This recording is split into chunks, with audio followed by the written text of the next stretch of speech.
I thought my divorce had already taught me what loneliness felt like. I was wrong. At 39, I had spent more than a year trying to rebuild my life after my marriage ended. There had been no dramatic fight, no single betrayal that destroyed everything. Instead, the relationship simply became quiet. My husband stopped asking how I was. I stopped expecting him to notice when I was hurting.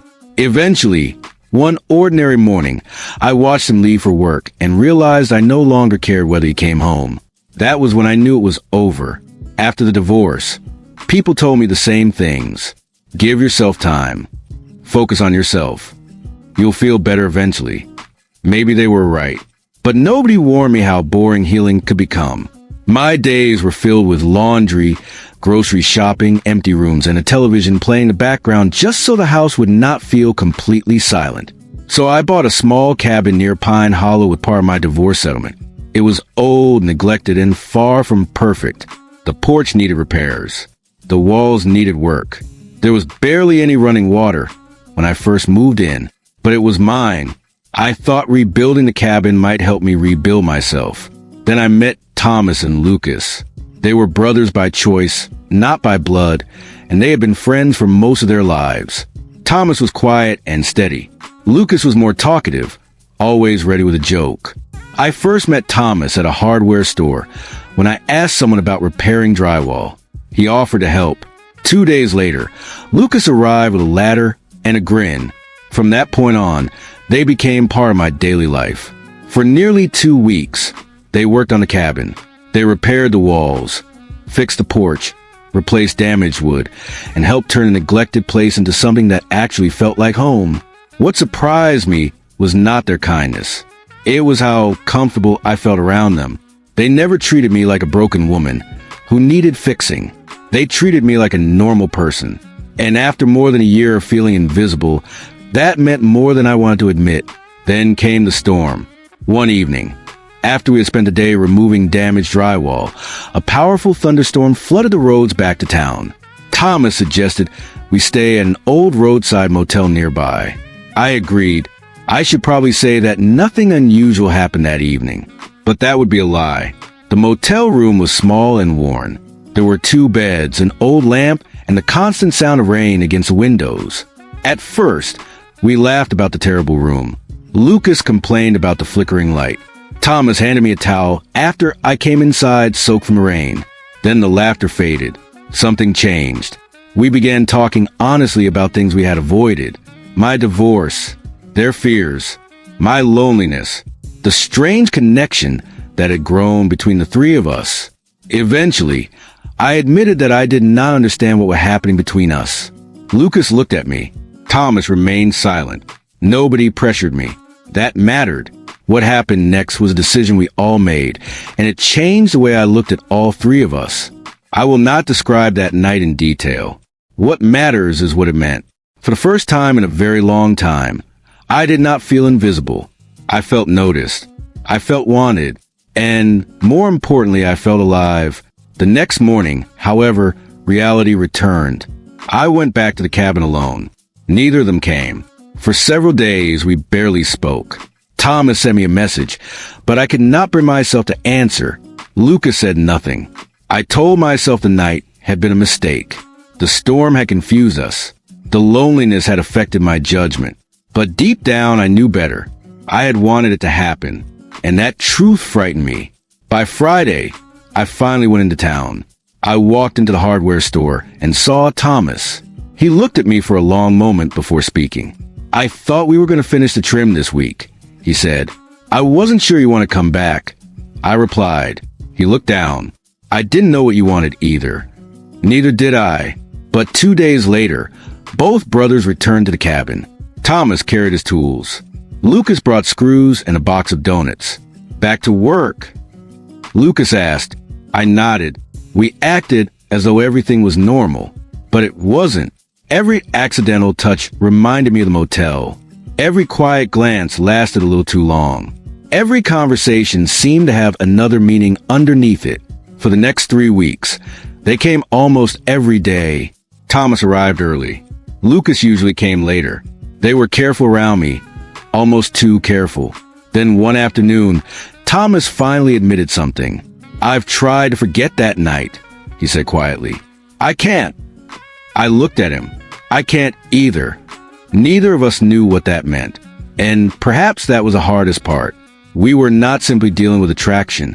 We were dealing with loneliness, trust, confusion, and the fear of losing something that had become important. One evening, I invited them to dinner. Nothing fancy. Grilled chicken, corn, cold drinks, and 3 plates on the porch. For a while, it felt almost normal. We laughed. We talked about old memories. Lucas told stories about his younger years. Thomas listened more than he spoke. But beneath everything was the same question none of us wanted to ask. What were we going to do now? Later that evening, while we were cleaning the kitchen, Lucas stopped and looked at me. "Being around you makes doing the right thing complicated," he said. I knew exactly what he meant. I answered quietly, "Maybe I'm tired of pretending I don't feel anything." He said nothing. Neither did I. Then came another storm. This time, there was nowhere to hide from the conversation. All 3 of us were inside the cabin while heavy rain hit the roof. Lucas brought a bottle of bourbon. We sat in silence for what felt like an hour. Finally, I spoke. "We can't keep pretending nothing happened." Thomas looked at me. Lucas lowered his eyes. "I know," he said. I walked into the kitchen because I needed space. A few moments later, they followed. Neither man touched me. They simply stood there waiting. Thomas finally said, "We won't ask anything from you." Lucas added, "Only do what you truly want." That was the moment everything became clear. Nobody was forcing me. Nobody was making the decision for me. I was making it myself. What happened that night was emotional, complicated, and deeply personal. But unlike the first time, there was no storm of blame and no motel room to hide behind. It was simply a choice. And afterward, the 3 of us understood that our lives had changed. For 3 days, they stayed away. The cabin felt empty again. On the 4th day, Lucas came by. He stood beside his truck with his hands in his pockets. "I shouldn't have come," he said. Then he paused. "But I can't stop thinking about you." The next morning, Thomas arrived. "I don't regret what happened," he told me. Then he added, "But I don't know where we go from here." Neither did I. For a while, we continued working on the cabin. But everything had changed. We were more careful. We kept our distance. We finished the walls, painted the rooms, installed the shelves, and repaired the porch. Eventually, the cabin was complete. But inside me, nothing was finished.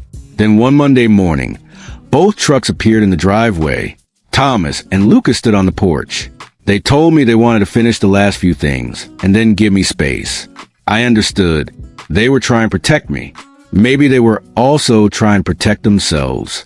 When they finally left, the silence returned. But this silence felt different. I had once wanted to be alone. Now I knew exactly what being alone had cost me. 3 weeks passed. No messages. No visits.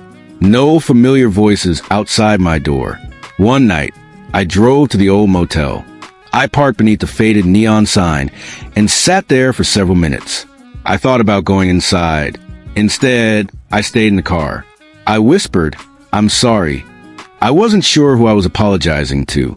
Them, myself, or the life I thought I was supposed to live. The next morning, I drove north to stay with a friend for a few days. When I returned, I found a small note beneath a stone on the porch. There was no name on it, but I knew who had written it. The message was simple. They had not left because they wanted to. They had left because they believed staying might cause me more pain. And then came the words that stopped me completely. "If you ever want us there, you know where to find us." I sat down on the porch and read the note again. And again, I still have it. It stays in the drawer beside my bed. Sometimes late at night, I take it out and read it under the light of my phone. I still don't know what comes next. Maybe I will call them. Maybe I won't. Maybe some choices are not meant to be understood immediately. What I do know is this. That night did not fix me. Thomas and Lucas did not magically make my life complete, but they reminded me of something I had forgotten. I was still capable of feeling, still capable of being seen, still capable of wanting a life beyond the empty routine I had accepted after my divorce. Maybe what happened between us was complicated. Maybe it was something I should have avoided, but I cannot honestly say it meant nothing. Because sometimes the hardest part moving forward is admitting that the thing you were afraid of was also the thing that reminded you that you were still alive. And even now, whenever the cabin becomes too quiet, I look at the porch we built together and wonder one thing. What would happen if I finally stopped being afraid of what comes next?